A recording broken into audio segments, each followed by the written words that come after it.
This is Dave Moss of the Unfunded List, and I'm pleased to bring you the Open Door Philanthropy podcast. I hope you enjoy it. The skills and determination required to become an expert in something, whether that's science or art or history or whatever discipline, have very little overlap with the skills and access required to be a good fundraiser or philanthropist.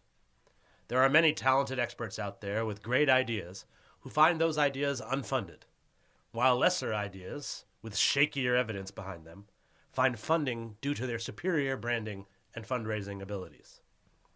So what is the role of experts when it comes to philanthropy? Many experts became experts because of intense passion for the field they study. Dr. Greg Stone, PhD, is certainly one of these. With a lifelong passion for the ocean and the creatures who live in it, Dr. Stone has taken a path to becoming one of the world's leading experts on the sea. He also has experience working in some of the most elite philanthropy circles, including Pew Charitable Trusts, the Gordon and Betty Moore Foundation, and the World Economic Forum in Davos, Switzerland. He currently serves as Executive Vice President for Conservation International and is the author of Soul of the Sea in the Age of the Algorithm, now available on Amazon. Dr. Stone was kind enough to invite me over to his apartment in Malibu, where, sitting next to his signed poster from the movie Jaws, as the Pacific Ocean's waves could be heard in the distance, we sat and chatted the connection between philanthropy, expertise, and the future of the planet. Enjoy.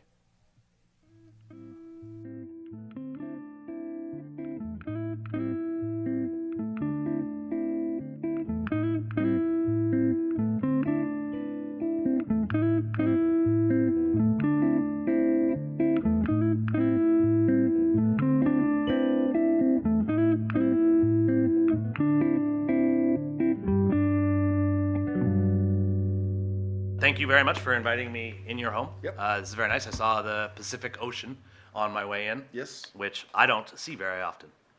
I'd like to start at the very beginning. Where are you from? I was born in Boston, Okay. In Yes. Boston proper, or? Boston proper. Really? I was born there. Now I'm here. All right. Yeah, my mother's from Newton. Oh, And okay. so I know lots of times when people say Boston, they mean Yeah. something near Boston. Yeah. Well, I was technically born in downtown Boston, but lived in Newton, lived in Concord. Oh, really? Lived in Walpole, lived in Framingham. We moved around a I bit. have cousins in Concord. Yeah, they went where they Lincoln Concord line right around Yeah. there. Yeah. Yeah. It's pretty out there. But I've lived all over the world since then. So. And you left Boston for Los Angeles at some point. No, I left Boston for Maine. Oh. And then I left Maine for Washington, D.C. Then I left Washington, D.C. for Japan. I left Japan for New Zealand, and on and on and on it goes. And So- most recently Hawaii, and then L.A. So from Boston, you went. I think I remember you telling me you went to College of the Atlantic. I Is did. that right? Yeah. What was that like? I've always wondered about that. It was transformative for me because I'd never really been anywhere, even outside of Boston. So going to Maine was like a If I remember, this is in Bar Harbor, right? Yeah, yeah. And it was the kind of place where I really addressed what I needed, which was to be outside with my hands in a tide pool, diving underwater. I mean, I wasn't a very good high school student, but once I began to have firsthand experiences and to combine, it's really like Joseph Campbell. I don't know if you've read his stuff at all, but he's a kind of a philosopher, writer, and he talks about the combination of the physicality with the intellect, and when you combine those two things, you have a much deeper experience in life, and that was really the case for me. Once I was able to combine my body with my work, everything changed. I turned into a straight A student. It sounds like Thoreau to me, this Joseph Campbell guy. He's a little Thoreau-esque, yeah. Although a little bit more modern. Spielberg used a lot of the Thoreau. Campbell talks about the hero, the archetypical hero in human culture, and then he talks about this idea of learning, and Spielberg used a lot of the Joseph Campbell principles when he developed the Star Wars trilogy. That was not just like a random storytelling. He actually used what he believed were some underlying Well, is he human the one- archetypes. Is he the one that wrote the hero with 10,000 faces? Yes. I did read that in college. Yes, that's Joseph Campbell. That's an excellent book. Yeah. That was really kind of my note. I was like, oh, well, every story is different and unique. And then I found out that They're all the same. No, actually, no. Sorry, Dave. Yeah, the Greeks basically figured out the story, the archetypical storyline, and it's just been told over and over again. Yes, and I mean, it's interesting the number of varieties of ways we can keep telling the same story. Yeah. We can still keep it interesting. To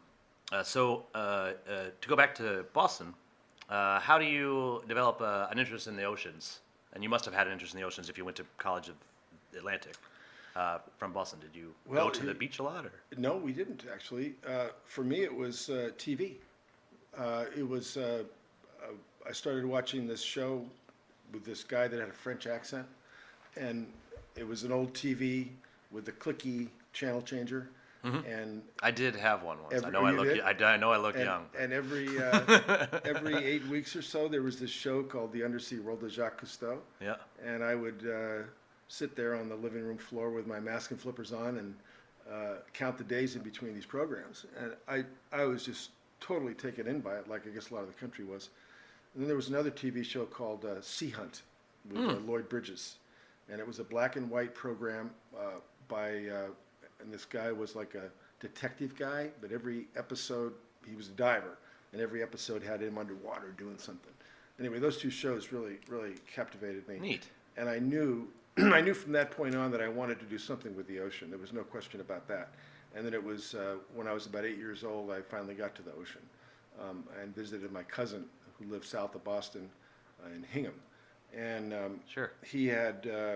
I remember we had 2 flippers and 2 masks. So we each got a flipper and 1 mask. And he took me out into this tide pool. And to this day, I remember what it was like. You know, again, it was the cold. It was something about the water was cool and refreshing. I looked underwater and there was all these colors, you know, the starfish and the waving kelp. And my life changed actually from that moment forward. I knew it was the ocean. I didn't know exactly what it would be within the ocean space. Like for a long time I wanted to be a commercial diver until I figured out that it was essentially underwater construction work. And then I had a high school science teacher who taught me about marine biology and especially marine invertebrate biology, which is still my first love. And science I realized was something I could do, so I did that. Terrific. While you were, I want to go back to one of the first things you said in that story. While you were watching the Sea Hunt program with the estimable Lloyd Bridges, yeah, which I've heard of that show. I don't think I ever got the chance to see it. You would wear your masks and flippers while you watched the show? Yeah, I'd have them with me. Yeah. Did you have them with you, or did you get into? I would put the mask on. Yeah. Mm-hmm. What did your folks think of that? I thought it was kind of strange or cute, I guess. I don't know. I never really asked them, but it became such a common thing for me to do. And I'd also swim around the bathtub. You know, I'd bring them into the bathtub with me because we didn't live near the ocean. We didn't have a swimming pool, so that was the closest I could get. Mm-hmm. What did your parents do? My father was an accountant. My mother was a nurse. Mm-hmm. How did they? Were they from Boston, or? My father was from Boston. My mother was from Kansas. And both of my family trees are back in the U.S. from the 1600s. My mother's side went west, and they were settlers out in Kansas and Civil War vets. My great-grandfather was a sheriff, a rootin' tootin' sheriff, a friend of Wyatt Earp's. And my father's side was pretty much New Englanders. It was an undertaker, a doctor, a candlestick maker, you know, just normal kind of stuff. As you were growing up, did you have any sort of encouragement to give back, engage in service, do volunteering, anything of that sort?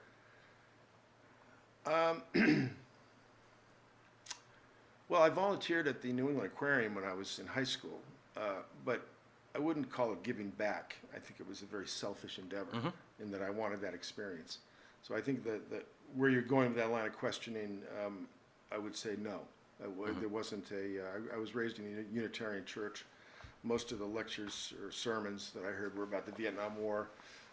You know the old joke about Unitarians is that when they die and go to heaven, there's two doors. There's one door to heaven and one door to a discussion room to talk about it, and all the Unitarians go into the discussion room. That's fantastic. I'm a big fan of this denomination. Like 3 people of this denomination die, and those always tend to be funny. Yeah. That's very interesting. You're right to bring up the religion. When I ask this question, lots of folks tell me that they got this from religion. And one of the reasons why I ask is I want to get to the heart of what causes people to have a career like yours, right? I mean, I think a lot of people out there, and this is confusing to me, go out there and the reason they have a career is because they want to make money, and that is the 100% the only reason that they have a career. Now I understand some people have, they need money, they literally need money, and they have to be working to have it. But people who make decisions like to go to Wall Street or something, right? You came from an affluent background, you were raised with every opportunity, and then you took a job on Wall Street, at Bain Capital, making even more money. I find that so confusing. Yeah. And it's something I literally don't figure out. And I try to, what is it that how can we train folks to be good people? I think that so far, the best we've done as humans is organized religion. For all its faults and everything, they get folks young. They do tend to instill some sort of sense of charity and giving back. And not for nothing, the Vietnam War was problematic, and you've hopefully learned something from him about that. Did you enjoy? Are you still a Unitarian? Do you still? No. If I'm anything, I'm probably a Buddhist. I mean, I have a very broad view of spirituality, and feel like everybody, kind of probably has to find their own path. I don't feel like one's better than another. I just think it's like, the reason I like Buddhism is that it's pretty accepting of just about everything. But to your question though about, I think I can comment on it a little bit, in that my interest in the ocean was passion. It was excitement. It was the idea of diving on shipwrecks. It was the idea of diving with dolphins and whales and all that kind of stuff. So I got into marine science in a very, you could almost say selfish way, or a career excitement way. It was what I wanted to do. But what happened then is I went into pretty classical research in oceanography. I was going down to the ocean in deep sea submersibles and living underwater and writing science papers and whatnot. And then I had a transformational dive in the early 90s. I was in a submarine off the coast of Japan, and I was down to about 18,000 feet, and we were looking at a submarine earthquake epicenter that had erupted some 10 years before. And when we got down there, and by the way, the deep sea at that level is it's a very muddy, flat environment. This is salacious muds. It's basically many hundreds of millions of years of silica drifting down from phytoplankton, and it forms this very fine mud. And as we got to the seafloor, we could still see the cracks in the mud from the earthquake that had happened 10 years before. It's a very slow-moving environment. Two things don't happen very quickly. And I remember seeing the outlines of the fish that had been killed 10 years before was still there. So it's like time goes slowly down there. Everything goes slowly. But the thing that struck me was all the plastic and garbage that I saw on the seafloor. Now here's a place that had not seen the light of day literally for billions of years. And I know we were the first humans to go there. And we saw this trash. And back in the early 90s, marine conservation really hadn't even emerged as a field of interest.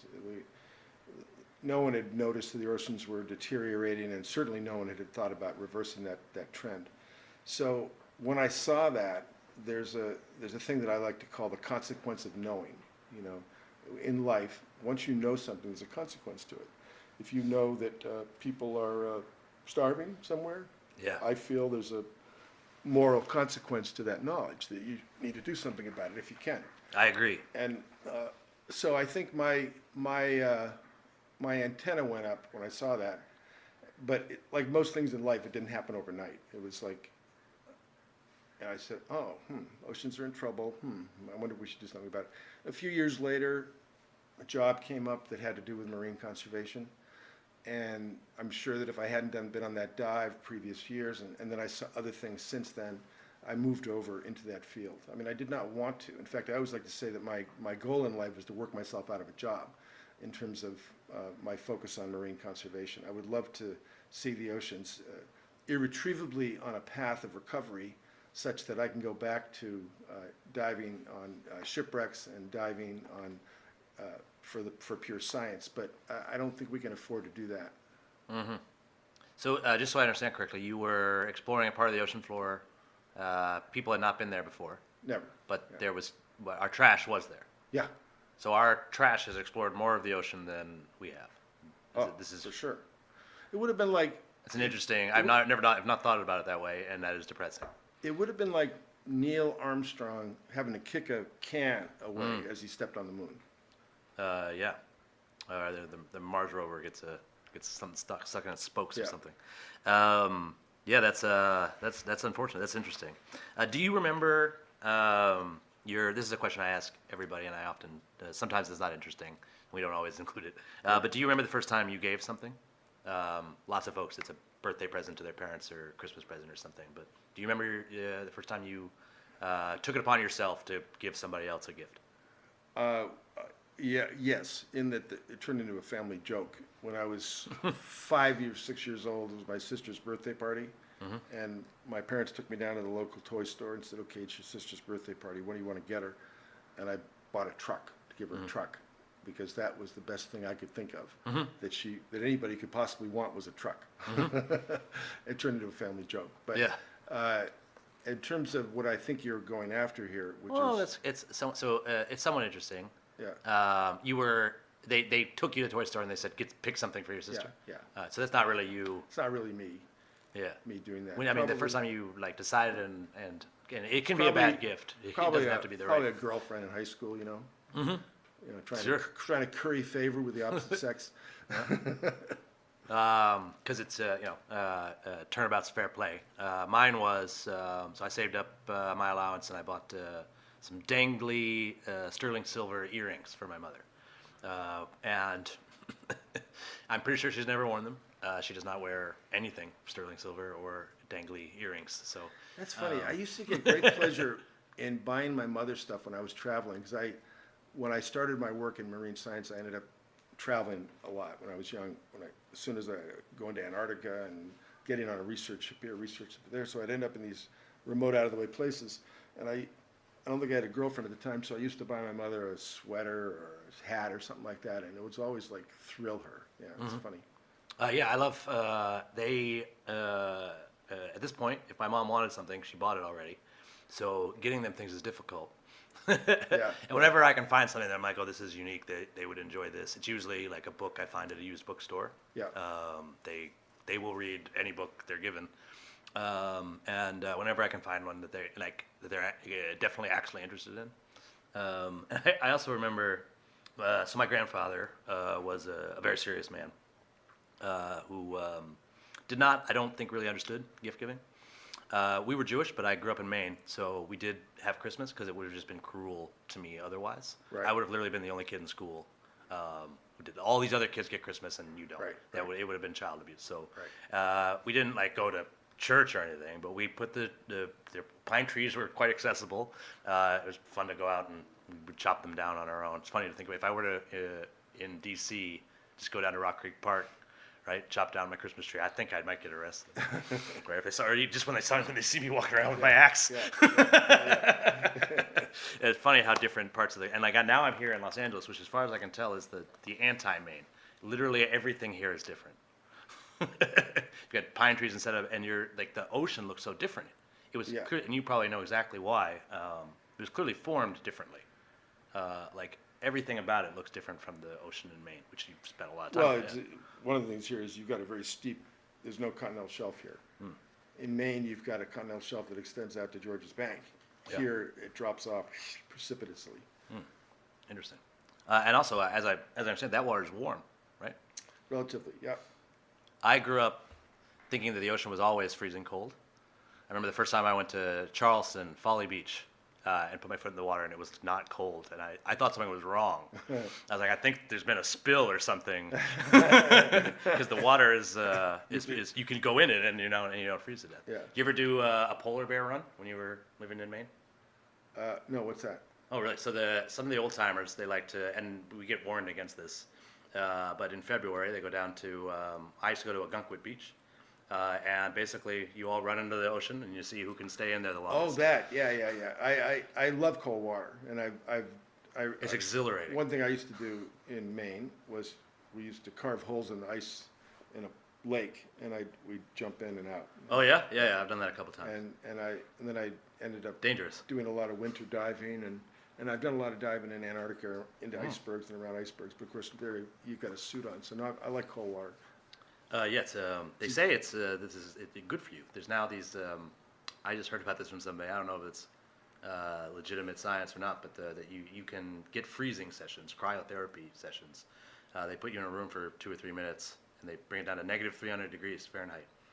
They give you gloves and a couple things that keep you safe, but apparently, allegedly, quite therapeutic, which I somewhat believe, because a couple times I was. Particularly a couple times there, I went on the polar bear run. I was a little bit hungover, right? Maybe Yeah. sore and stiff. And 30 seconds in that freezing cold ocean. Oh, it takes the hangover right away, doesn't it? Eliminates it. Yeah. I've never found a better cure for that in my life. Except diving. Yeah, I've never actually. Oh. I have. So I grew up on a lake, and I had flippers and a mask, and I used to go down and look at stuff, but I never tried the scuba equipment. How come?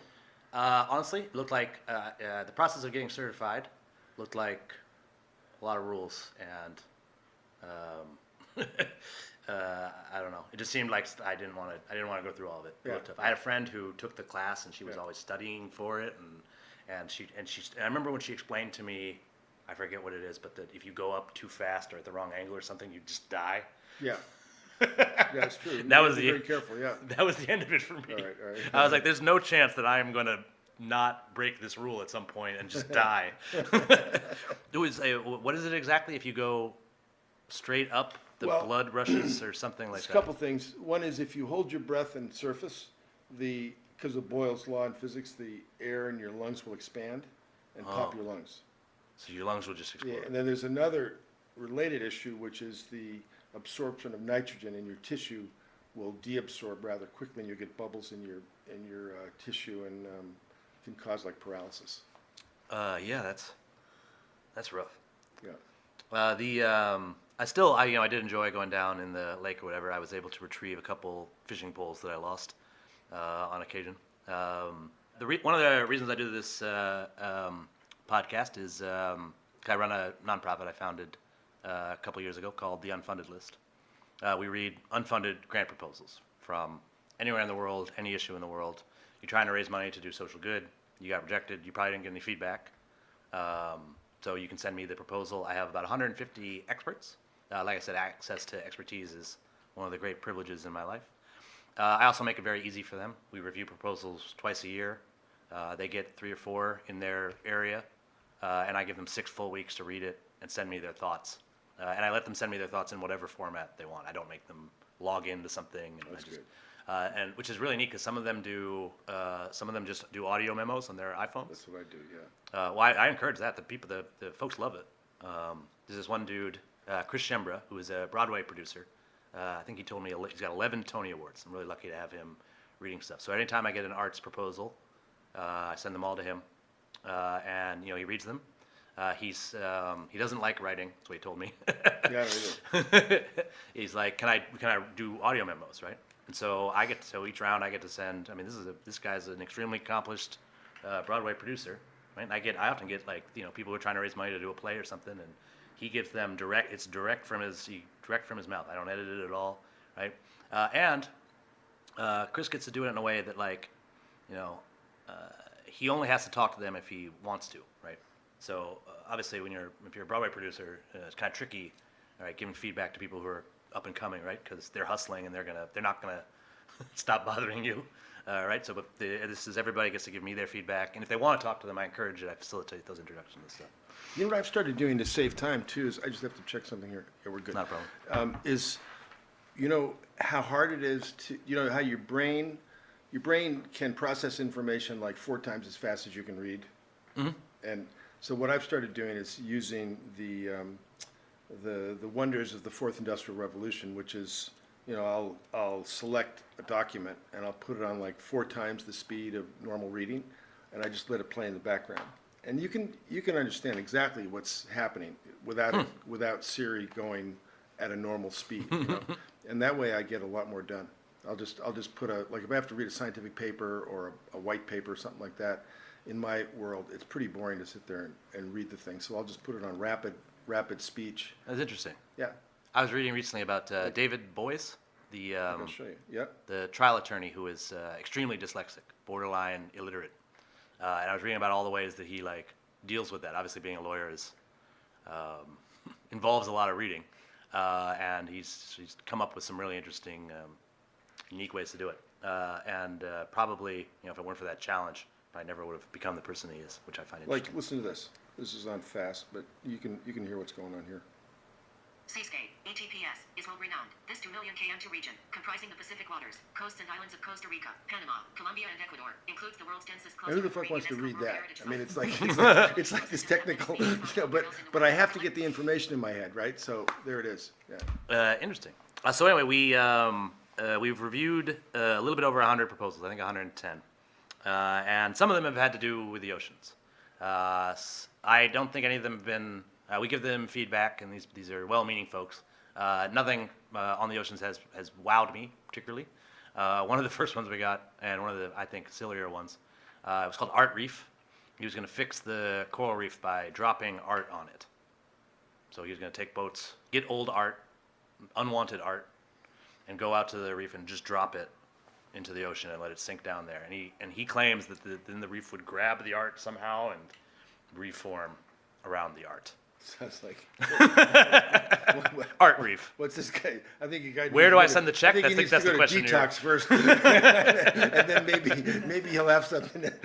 Well, it didn't get off the ground. Well, one of the things that's tough is he came up with this idea, and I think it's possible that in the normal course of events, right, no one wants to tell him your idea is silly. Right? Who wants to? Someone's trying to raise money for this. He wants to save the reef. This is worthwhile. And it's one of the challenges for me is how to tell him. Springing off of that, let me tell you what I've found, Dave, is important in how to come up with more effective ways of doing things. Yeah, this is where my question's going. One is that we're in the age of we're not in the age. What we need is more lateral thinking. And by that I mean, and I want to come back to the expertise question earlier because that's important. This book, The End of Expertise, is it's an academic guy from Boston actually, who happened to be he won more Jeopardy shows than anybody. He's one of these guys. This is Jennings? Maybe. His He's name? a Russian expert. He's a professor at University of Massachusetts in Russian studies, and happens to have a bit of an encyclopedic mind. His brother is a bartender in Boston. I mean, he's from a working class background, but he happened to have this gift. So his book is about the fact that students in his class should worship him. He starts it off a bit tongue in cheek. He's an old-fashioned. He believes they should come up and put an apple on the desk, and he knows everything there is to know. They shouldn't pretend like they could ever know as much as he does because he spent his whole life studying it. Blah blah blah. And he says the tendency today, and he actually refers to a very well-known scientist, and this is not my opinion if this ends up in the podcast. This is the guy that wrote this book, The End of Expertise. He refers to Neil deGrasse Tyson. He says there's a tendency nowadays that if you're an expert in a field, you tend to then feel like you can talk about other fields as if you're an expert. That if you're, and I've actually, when I wrote my book, my most recent book, Soul of the Sea and the Age of the Algorithm, I heard this guy's talk in the middle of writing the book, and I said, whoa, I was doing the same thing. I was beginning to write as if I knew a lot about anthropology and all these other areas, so it really helped me dial back what I was saying a little bit.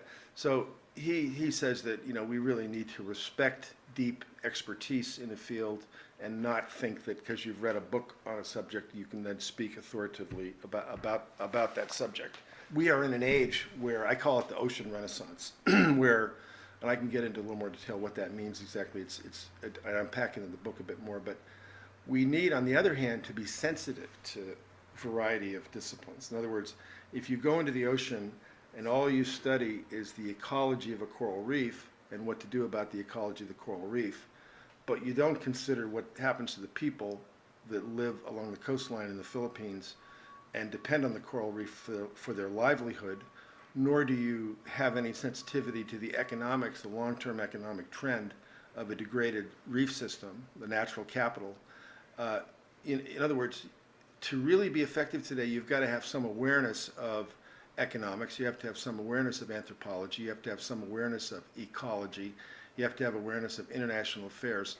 You really do need to be a Renaissance thinker. I like to say the ocean Renaissance is a time when fishermen become scientists, where scientists become policymakers, where policymakers become politicians, where politicians become anthropologists, and the circle goes around. So that is what I see as the big need today, is lateral thinking, but also, if you want to pay respect to this other guy that wrote this book, a respect for expertise. Mm-hmm. So it's a little bit of a contradiction there, but to be effective today, we really need to be Renaissance thinkers. Now the Renaissance in Europe was a time when humanity did several things. We created the first networks. Think about that. We didn't really have networks back then. And today we think about networks in terms of electronics. Well, back then it was communication. It was like one smart guy in this city-state would communicate with another smart guy in that city-state who would communicate with another smart. And that network magic began to happen. New, if you will, I don't want to say new consciousness, but new awareness began to emerge because of the circumspect nature that a network gives you. We also consolidated what we knew. Humanity had just come through the Dark Ages. People had kind of forgotten what we knew, so we went back and said, hey, how many books do we have left from the Library of Alexandria? And by the way, what do all those manuscripts say in the Vatican? And if we pull it all together, what does it mean?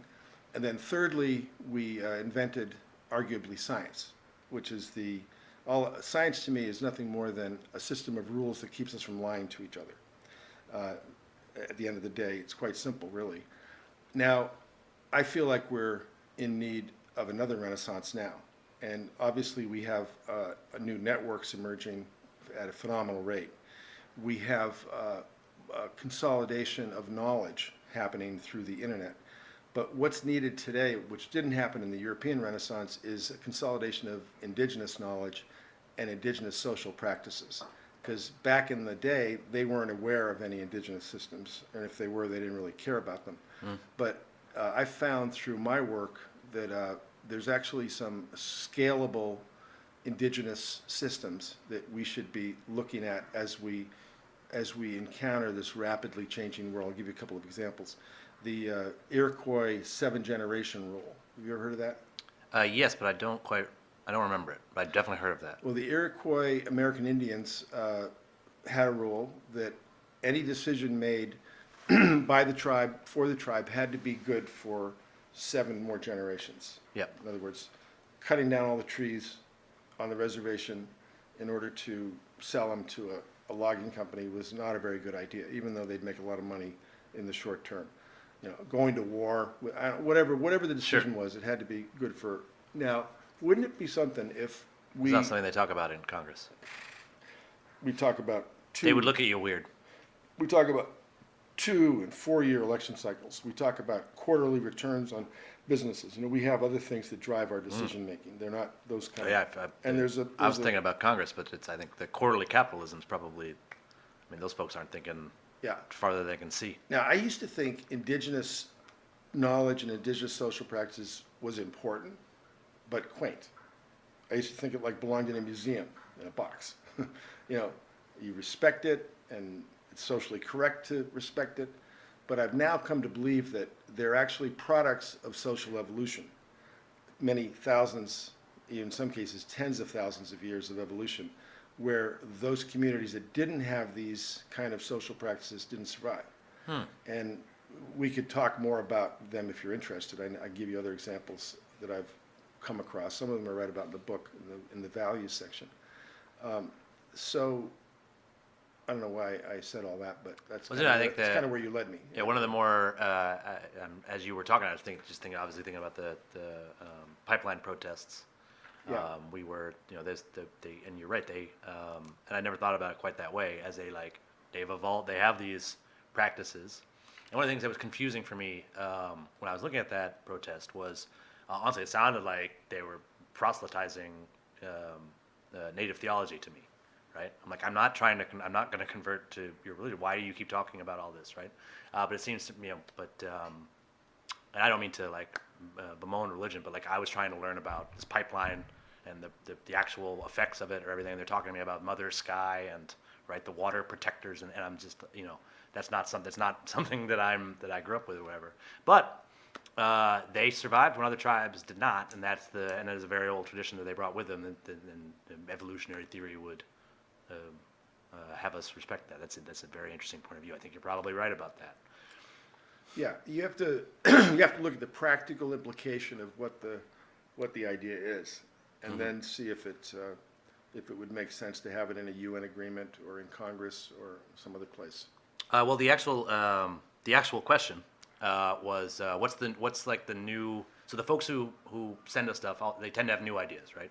Art Reef, for all of the criticisms you could give to it, this is, right, it's a new outside the box idea, right? And I think we should encourage people to have them, right? And give them critical feedback when they have it.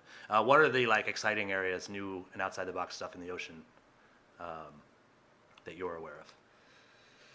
That perhaps isn't getting the funding it needed. I would say aquaculture writ large is new. And what is Aquaculture is growing food in the ocean. You could say that we are in the ocean where we were on land 10,000 years ago.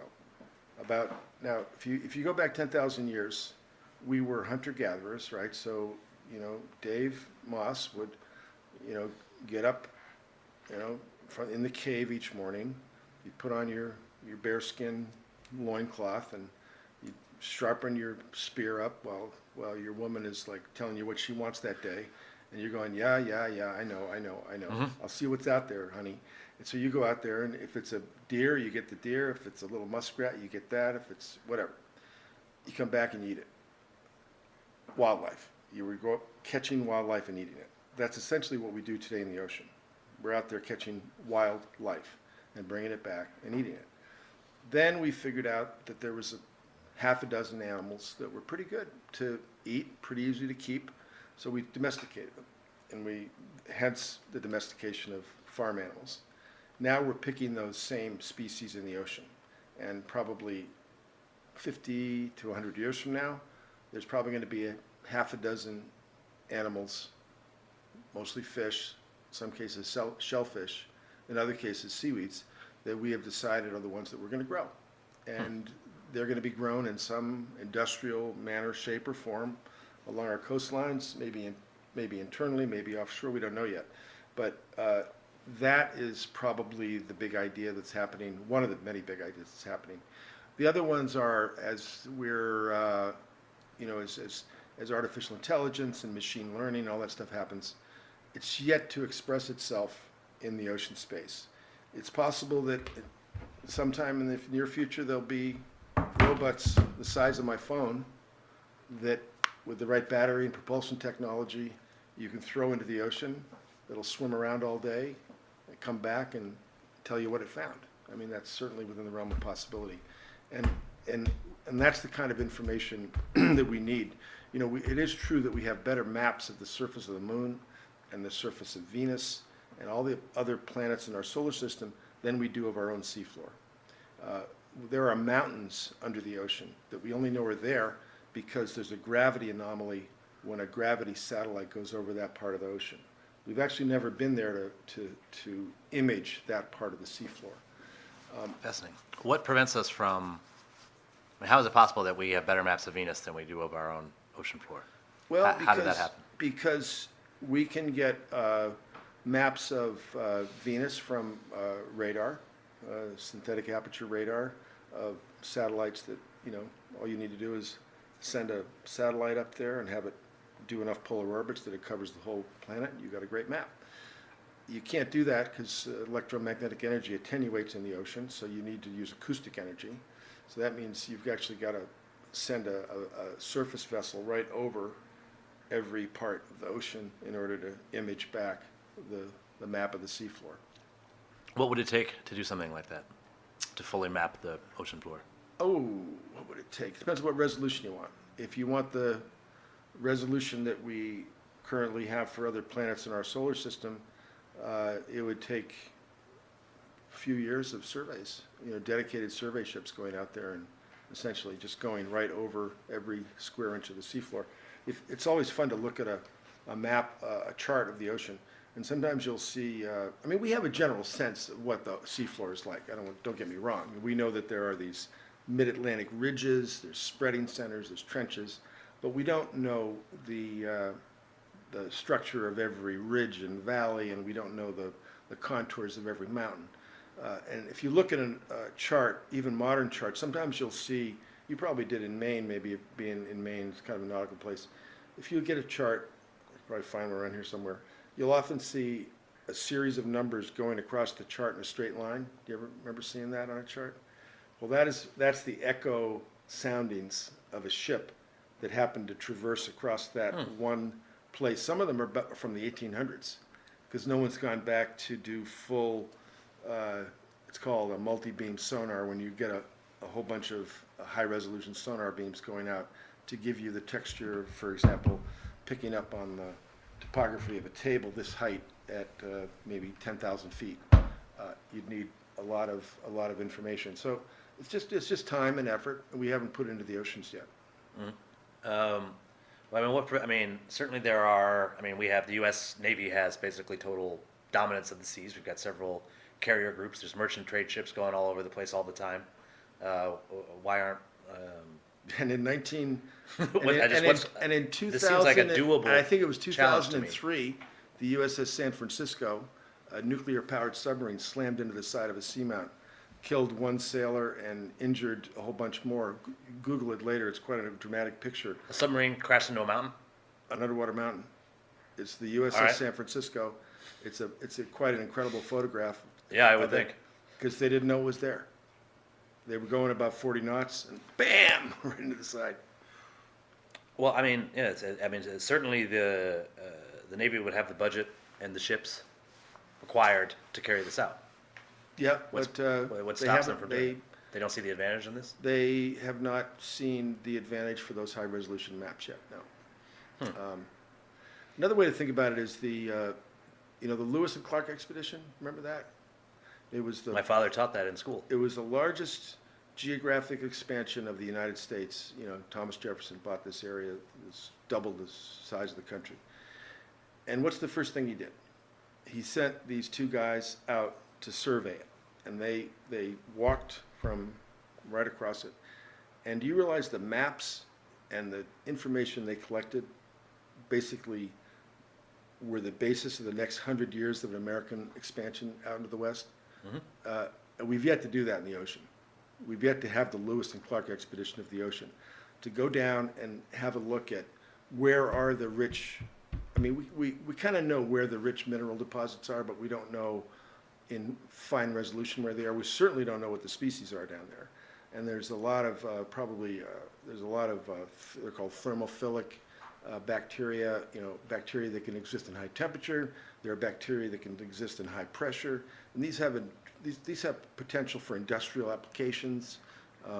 There's just a lot. If I recall, there's perhaps some worm or whatever that's not even a carbon-based life form. Am I remembering that correctly? Or it breathes sulfur or something like that. Well, weird tube worms or something. Yeah, there's what happened is in 1977, an expedition with the research submersible Alvin went looking for hydrothermal vents.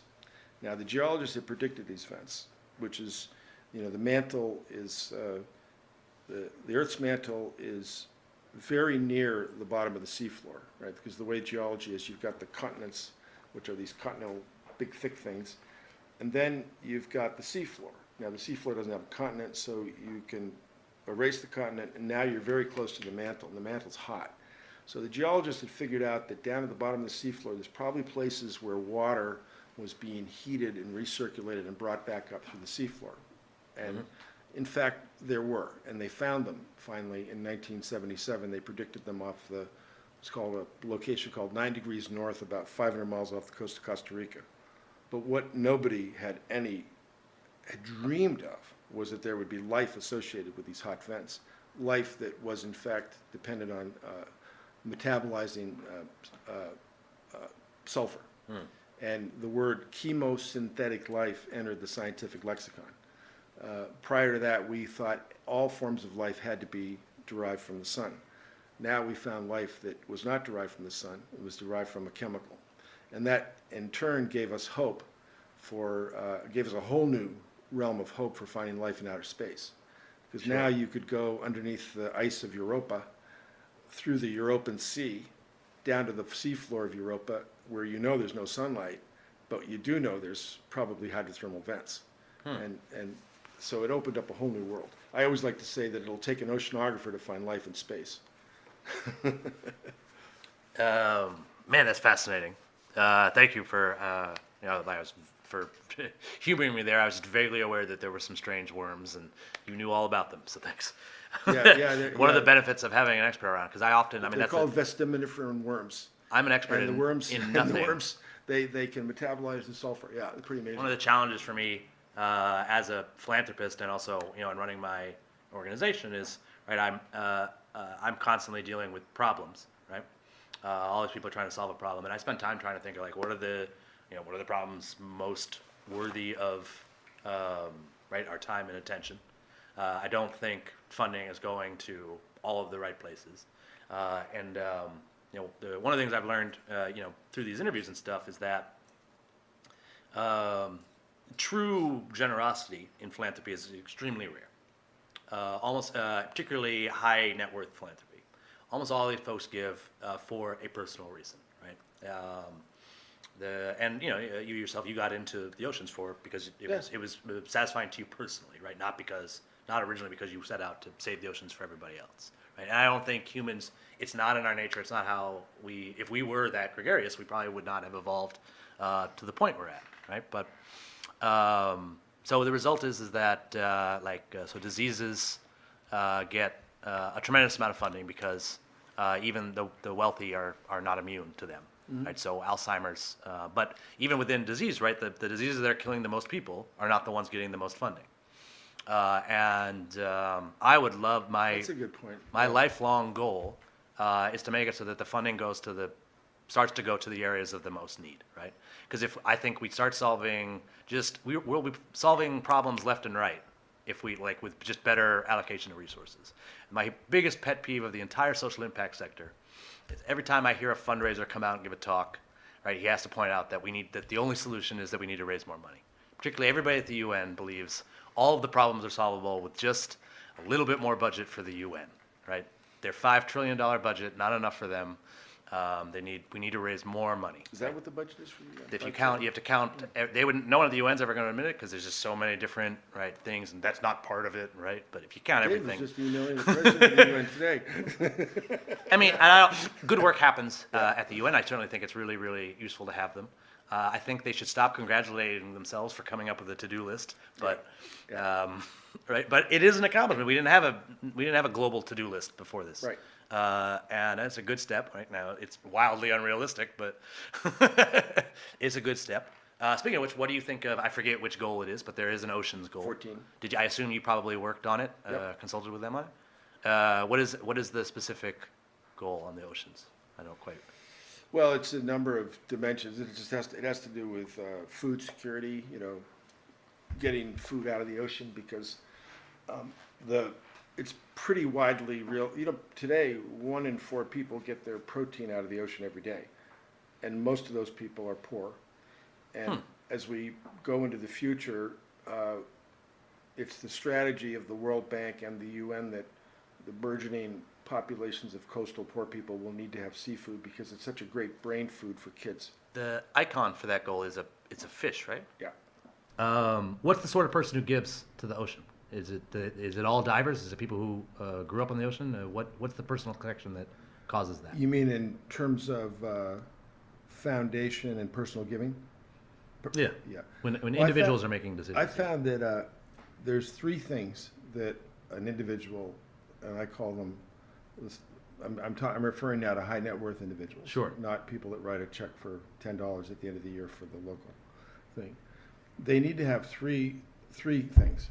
One is capacity, obviously.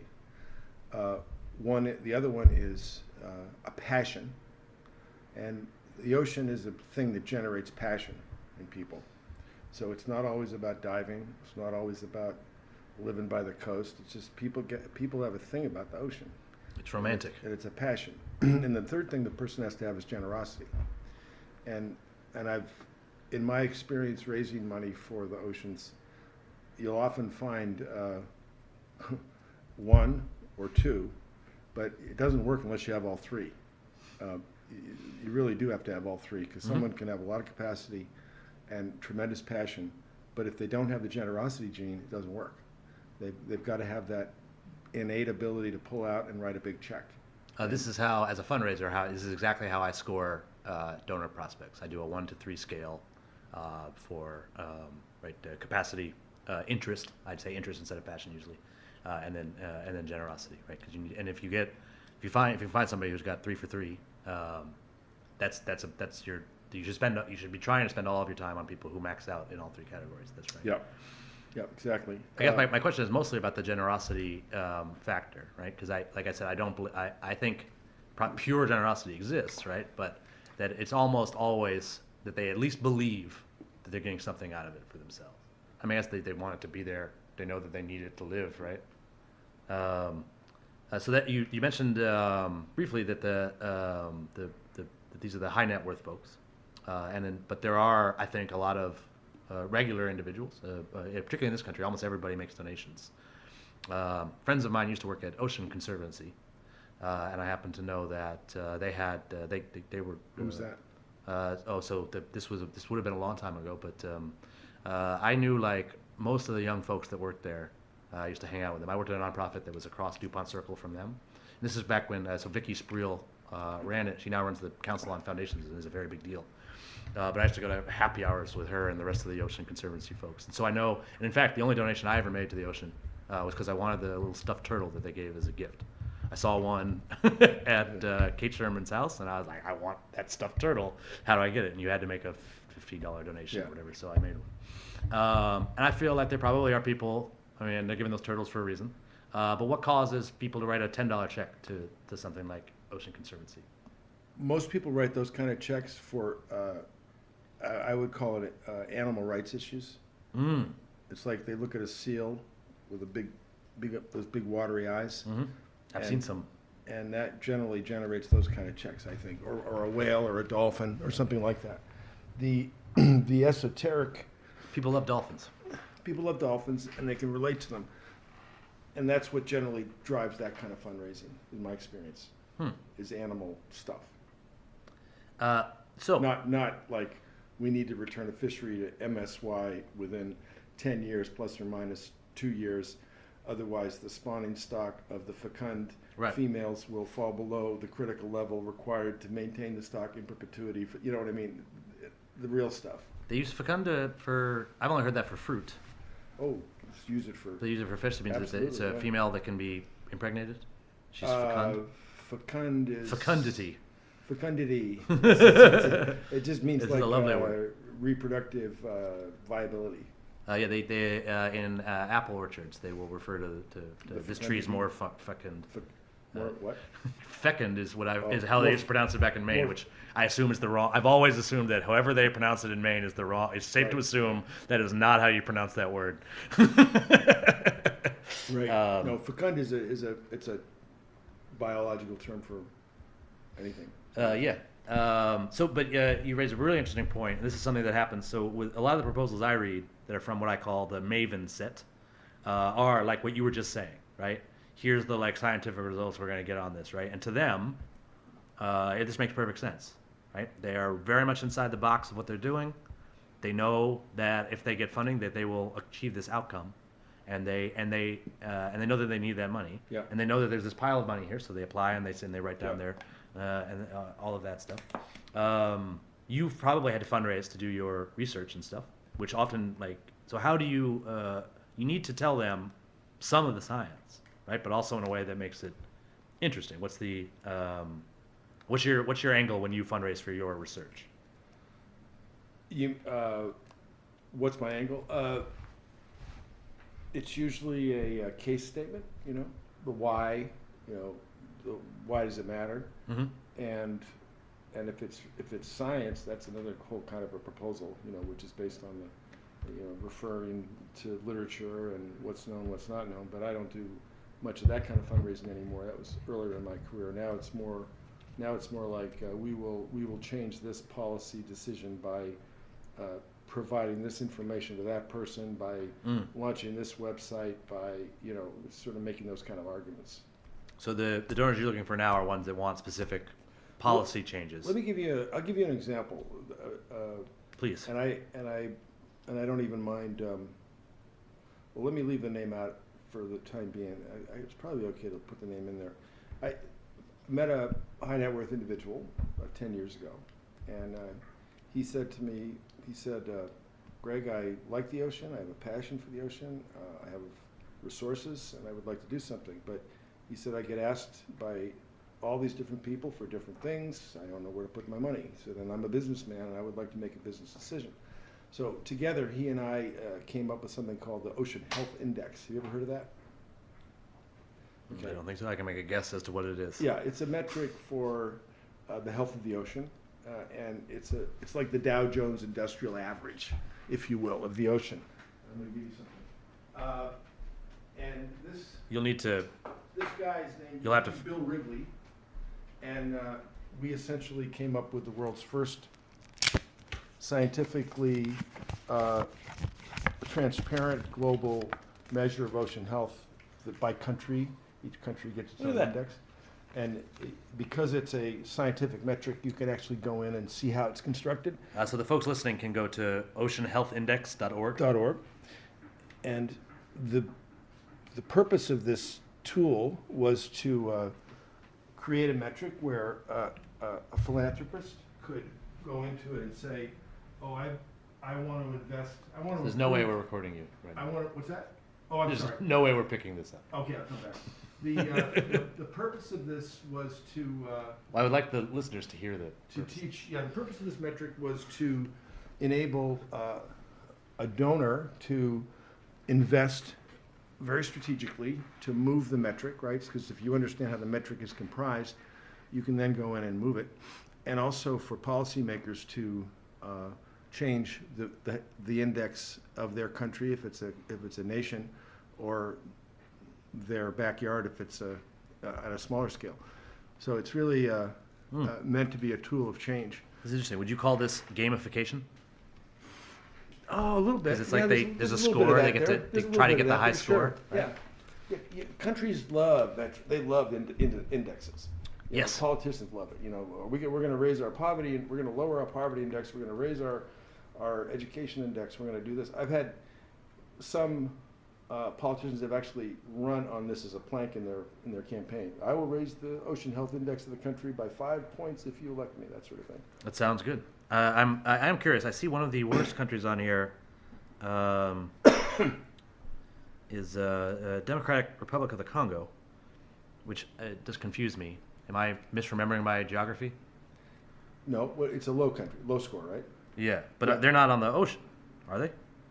The Congo. It is? That's possible. I just don't have the map of Africa accurate in my head. But I always thought that was the central. I'm not sure. We'd have to pull out a map and look. But would this, if they have large lakes or other waterways, does that get ranked on here as well? They have to have an ocean to be on that list. Okay, so yeah, there must be if they're on I think here. they have a port. I think the Congo has one of those countries that maintain a sliver out there. Yeah, I mean they're third from last. Most of the West African countries are at the bottom of that list. Yeah, I see them all here. That's because the Ocean Health Index is highly correlated with the Development Index. And that's because without a high state of development, you don't have the ability to enforce your EEZ illegal fishing, all that kind of stuff. Many of these countries are not capable of Yeah. working on this issue Right. unfortunately for the time being, which is But which that is illustrates a couple points. That illustrates lateral thinking. So that was a collaboration between a business leader and myself, right? So it was a scientist and a business leader, and the business leader challenged me. He said, "I want to invest. I'm a businessman. I want to invest. I want to save the ocean, but I'm not going to do it unless I can measure it." And, and that challenged me and others, a whole bunch of people involved in this, but to come up with this essentially like the Dow Jones Industrial Average for the ocean. Yes, funders do like metrics. This is true for not just the ocean, but Sure. and understandably so. They want to know that they. One of the frustrating things for me as a philanthropist is you do not always know. And I think a lot of folks out there convinced that we can metricize everything. Yeah. I know that I know that that's not true. My big example would be Make-A-Wish Foundation. Explain to me the impact of that, and then tell that kid that you're going to take the money away and you're not going to give him his wish. Right? Because so Bat Kid that they did in San Francisco, that was over $1 million to make that kid Batman for a day, right? And that kid's dead now, unfortunately. Why? But They made him Batman for a day? yeah, his wish was that he wanted to be Batman. Right, but how did they make him Batman for a day? They spent a lot of money. They gave him he got to meet he met Christian Bale and everything. They made him a little custom bat suit, and they actually And worked. a bat car and all that? I think I think he got to ride in the car, yeah. But the neat thing, you can see the video of this. They staged this whole thing. Like a woman was being robbed or something, and the kid actually gets to come in and like fend off the robber and like actually save her. They hired actors to do it, and there's a huge crowd of people watching it. They blocked off the street. It was an enormous thing. Video went viral and all that. I'm in some networks of philanthropists, including one that has a pretty active Facebook page where we argue a lot about things. A lot of folks were really upset to find out that $1 million had gone to this situation, and they were making points about like how many lives we could have saved for $1 million. Or It's like the whale up in the ice. Remember that years ago? Mm-hmm. It was a gray whale stuck up in the Arctic ice. Mm-hmm. They spent $10 million to bring an icebreaker in to get it out. Mm-hmm.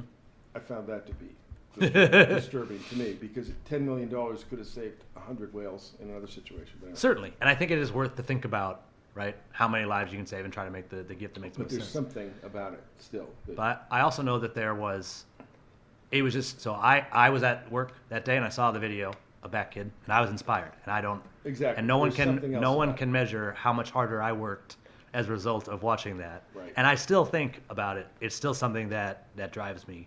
And that kid didn't have a very long life, but he got to be Batman. Dave, one Which thing is that pretty I think about this, it gets back to what I talked about earlier about the consequence of knowing.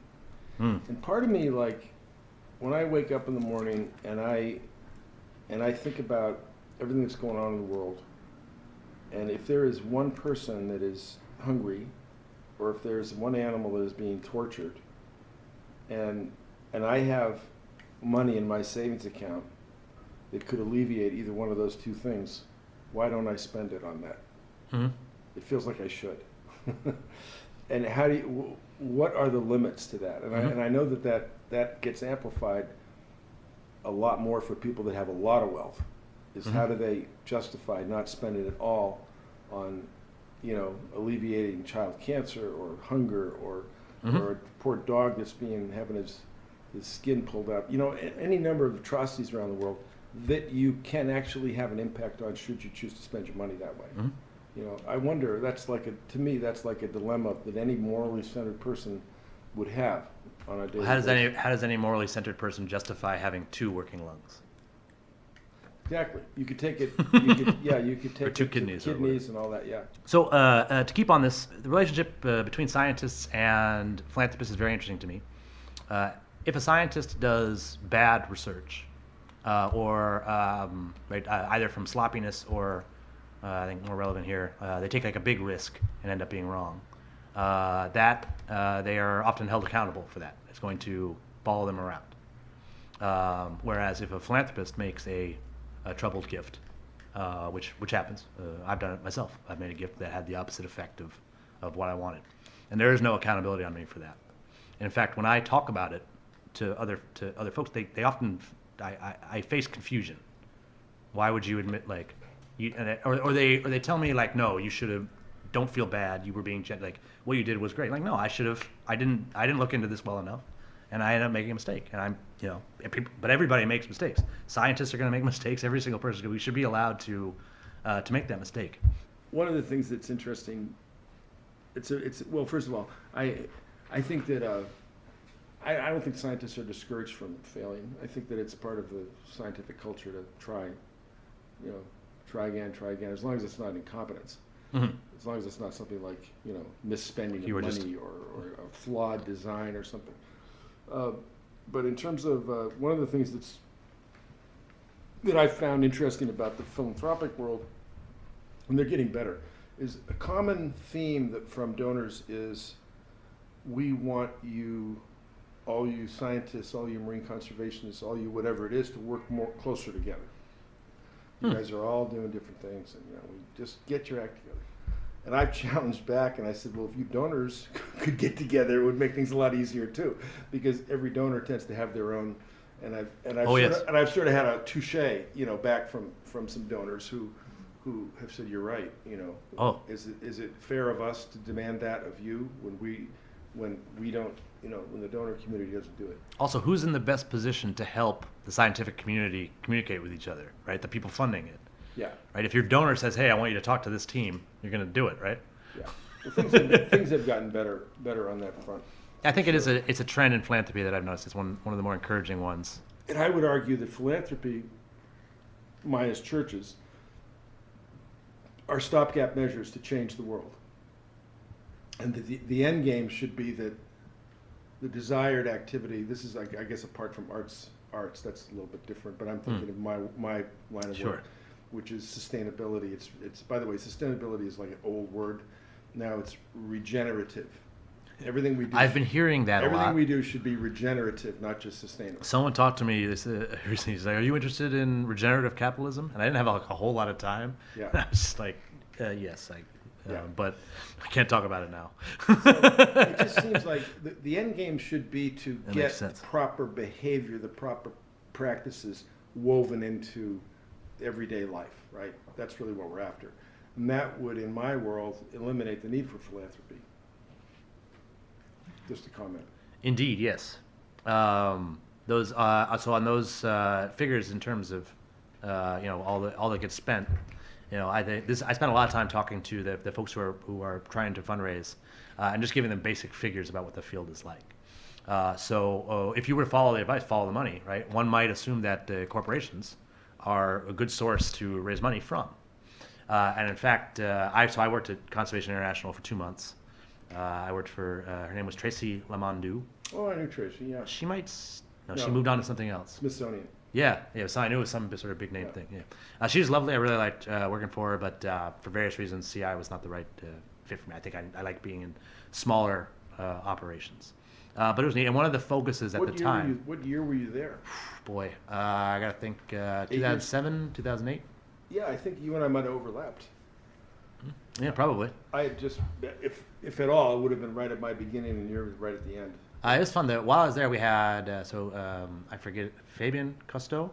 You mentioned his grandfather earlier. He came in. I got to meet. He came in with a bunch of animals. I hugged a penguin. I just saw his cousin yesterday. Really? Yeah. I think I know Philippe's wife or ex-wife or something. Susan McPherson. I think she was married to one. I didn't know he had an ex-wife. Maybe, I forget. It's one of the Cousteaus. This has been hiding. I can't keep up on Is she in Thailand somewhere? I know she's in New York. She is at CSR on Twitter. So she tweets up. She's like totally into the corporate sustainability stuff, which is what we were. The strategic focus at CI had shifted recently while I was there, and that's why. And I remember Tracy in particular while I was there was working on a partnership with Harrah's, the big casino. But she had in her portfolio lots of those corporate stuff, and we were making the business case for conservation at the time. Right, that was the big trend and strategy of the major gifts department. Which is where I was. It was a really neat experience to be there. I got to see how a big, well-functioning development office works, and realized that I don't want to work in a big, well-functioning development office. But it was a finely tooled machine. I remember you. Do You you? were the one hanging out in the coffee area trying to pick up all the girls all the time. There were a lot of young ladies working there. That was honestly my entire career in philanthropy. picking up young ladies? That has been one of the better benefits. I'll just say for other young men out there that are considering a career, it is like 75% women work in the social sector, and these are lovely. They're lovely ladies. They are all Not- lovely ladies. Not all of them.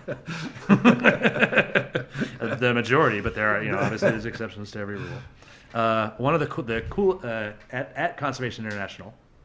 One of the coolest things. My favorite organization. Yes. No, and I'd love to hear you about your role there. I'll just tell one more story about my time there. Well, maybe I'll tell two more. So one, the final straw for me, and why I realized I didn't want to go there, is the other major gifts assistant who did donor research. She was reporting at our weekly meeting, and she was listing off the donors she was researching that week. And one of them I knew well. I had raised money from him at a previous, not me personally, but he was a big donor to the organization I had been at immediately prior, and I had met him several times. I'm the one who maintained the donor file on him at my last organization. I knew a lot of information about him. I also had his contact information.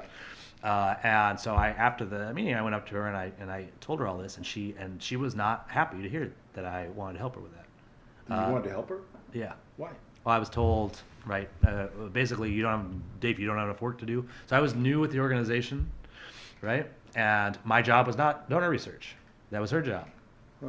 And basically, I was told to stay in my section of the store. That's weird. And I don't know if that was an isolated incident or if that's actually part of think the it was culture isolated incident, yeah. at CI. It seemed super strange to me. Yeah. I have, she was trying to protect her job, right? And maybe she thought that I was going after her job or something. But it was a very weird and awkward. And I had a couple other awkward things about that. And I needed to be in a place where, right, if I could help, that I was allowed to help. Right. The neatest thing that happened there is and I was working a little bit on this, just maintaining the list of people who were RSVPing to it. But Harrison Ford was going on a safari, and they were selling tickets to go with him on safari. Yeah. I forget the price, but quite a bit. And we were doing a great job selling these tickets. Yeah. That was amazing to me. Uh-huh. Why was And- that? Oh, Well, I just think Yeah, about it's how an cool idea, it was, and Harrison Ford's he could just write a check, or he could go speak at events and stuff. But this is seriously rolling up your sleeves type things. But I also think about, right, like all the organizations that can't raise money that way, right? Like who might in fact be doing interesting, good work that deserves to be funded. But they're never going to meet Harrison Ford. They're never going to meet any of the people that buy a ticket to go on a safari with Harrison Ford. And so, while I like Conservation International, I think they do good work. I was just I wanted to help. I want to be the one that first gets Harrison Ford excited in the organization, not just go work at an organization where they've already got all this stuff set up. right. How long have you been working there? What's your tell the folks a little bit about your role there? I forget the title. I have been working there for 8 years, and I am the chief scientist for oceans, and I'm in basically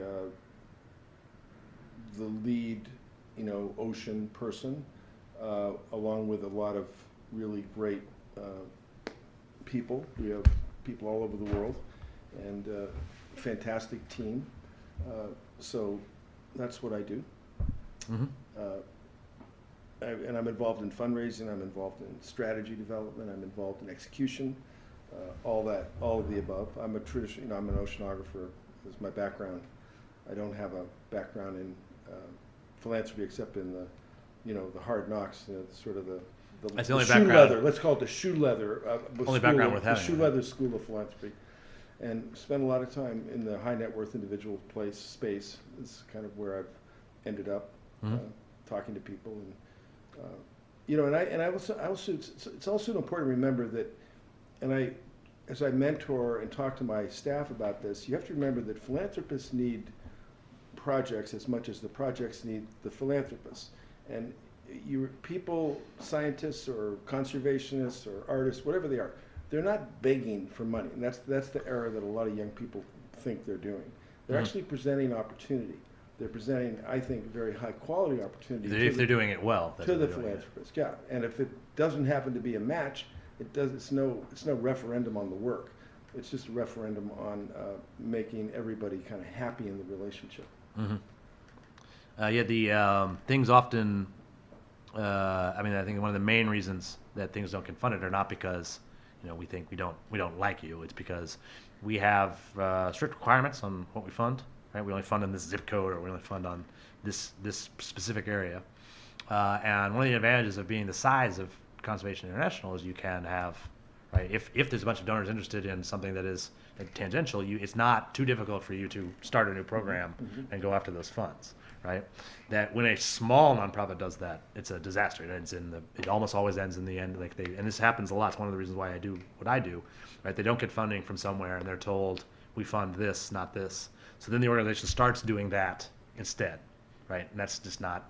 If the donor knew the right approach in the first place, we wouldn't need grantees, but they do. And when I ask funders about their pain points, it's hard to find new projects to fund. Is something that comes up a lot. So they do want to do it, and they're just not that good at it. The vast majority of funding goes to places like CI. Interesting donor I had once, and their approach to it, and I couldn't figure out what their approach was. They were funding basically everything that I put before them at a high level. And then finally I asked them, I said, so what is your strategy? And they said, oh, that's easy. He said, we invest in people. And I said, what do you mean? They said, well, if we find someone that we know can deliver and they've got good ideas, we'll invest in their ideas. And we're not so constrained about the subject area. I've heard some donors say that. And I think I think there's good. There was some broad directionality to what they were interested in. It wasn't like Well, I kind of sympathetic to that. I feel like there's no shortage of problems. I've never had like one problem that I focused on, particularly. I guess the problem I focus on is that philanthropy is inefficient, which is pretty specific. I have. And I was reading about you a little bit. I wrote down a list here of well-known organizations you've worked with, and a lot of these are a few of these I've heard of, and I read their stuff, but I have not been involved with as well. I think the listeners might be interested in hearing your experience with them. One was Conservation International, which we've just talked about. Number two, one of my favorite places to go as a child, the New England Aquarium. I really liked the penguins. Can you tell me about? Are you still involved? This is in your hometown of Boston, which is assume. And you mentioned earlier. I think you mentioned the aquarium even. Yeah. How did you get involved, and what do you do with them? Well, I used to run their conservation programs, and it was, aquarium it's interesting. Aquariums, first of all, that was the first modern aquarium in the world. By that I mean, it was the first time somebody made a big building, devoted it to animals and, importantly, their ecosystems, and people came. And it was very much a question of if they build it, will they come? And they did come. It's awesome. That was the rundown section of town, and that aquarium became the model for urban waterfront redevelopment. And the Baltimore Aquarium followed shortly thereafter. The Monterey Bay Aquarium followed shortly thereafter. These aquariums noticed that if you put an aquarium, it became the anchor development piece in the waterfront area. And waterfront areas used to not be the most desirable part of cities. That part of Baltimore is quite nice now. Now it is. Yeah. Waterfront areas used to be the place where all the ships came in and unloaded cargo. It was often the place where the immigrants first landed, and that would be kind of the lower end parts of the economy. Well, the New England Aquarium reinvented all that and started around. So I thought that was pretty cool. That is cool. The other thing that it reinvented was the purpose of an aquarium. Aquariums had an opportunity to either go in the direction of a place that sold hot dogs and tickets and fed the fish and made money. Fish hats with a fish on it. As a matter of fact, the Sydney Aquarium is a publicly traded company. And if you go there, it's clear that they are in the business of making money. There's no frills. You go behind the scenes, and the conference room have folding chairs in them. They are really a business. Yeah. But the New England Aquarium went in the direction of a mission-oriented institution. They went in the direction of, we are going to educate people about the world of water, we are going to conserve the world of water, and we're going to learn about the world of water. So they became a force in society for good, for the mission. Originally, the original mission was to make known the world of water. That was their first mission. They revised the mission. To make known the world of water. That was the 1967 mission. That's very nice. It's very poetic. Very Jacques Cousteau-esque. Yeah. And as a matter of fact, he was a founding trustee of the New England Aquarium, Jacques okay. Cousteau. They revised the mission when I was there to became to protect, promote, and present the world of water. Less poetic. Less poetic. more of a shotgun approach. And it speaks to the definition of knowing things. Yeah. Thanks for listening to this episode of Open Door Philanthropy featuring Dr. Greg Stone. Dr. Stone's book, Soul of the Sea in the Age of the Algorithm, is available on Amazon. And as always, if you're looking for or willing to provide helpful and candid feedback on unfunded grant proposals, please sign up at unfundedlist.com.